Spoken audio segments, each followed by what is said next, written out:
again, happy 4th of July. It's great that we get to celebrate this feast and do as we desire, and not every place can do that. So thank God for that. It's easy around this time to feel patriotic. I don't know why fireworks make me feel patriotic, but it's always wonderful.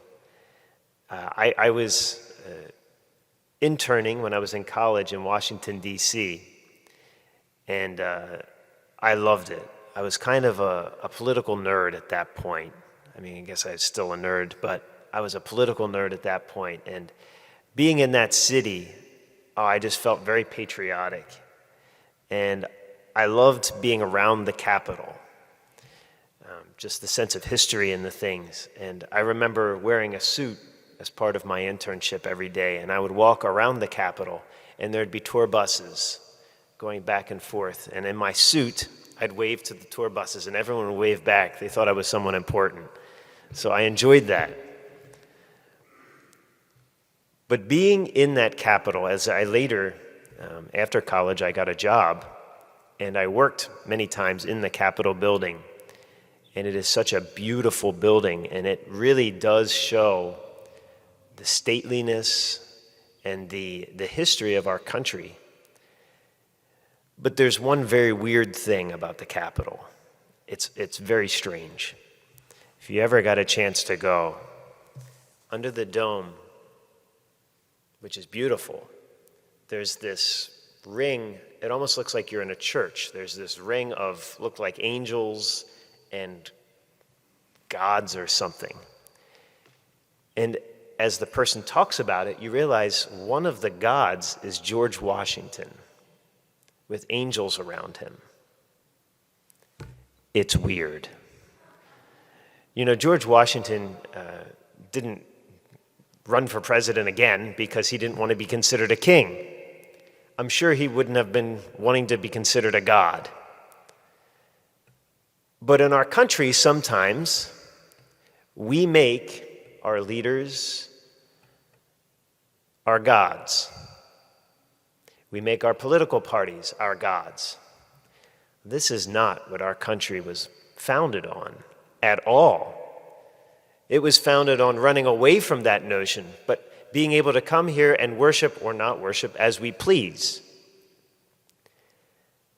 And brothers and sisters, we come today on this July 4th to worship as we please our God who confers on us a true kingdom.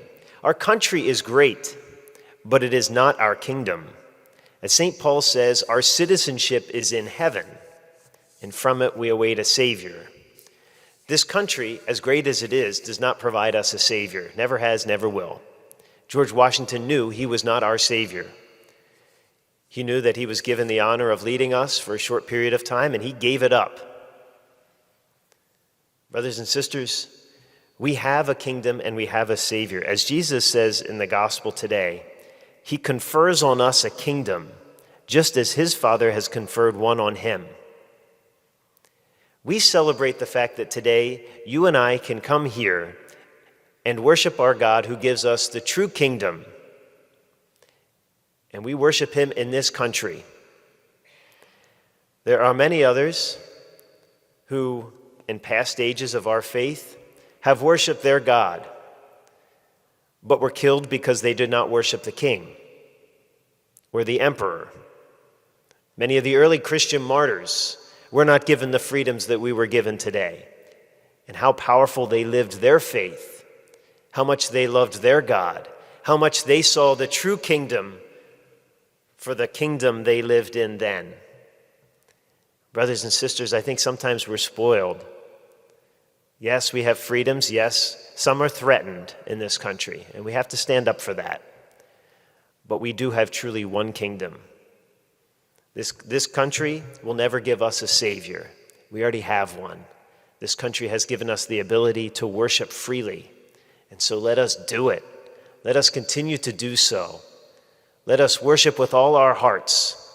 Let us worship as strong as those who in past ages have been killed for their worship of their God, because we have been given this great right in this country.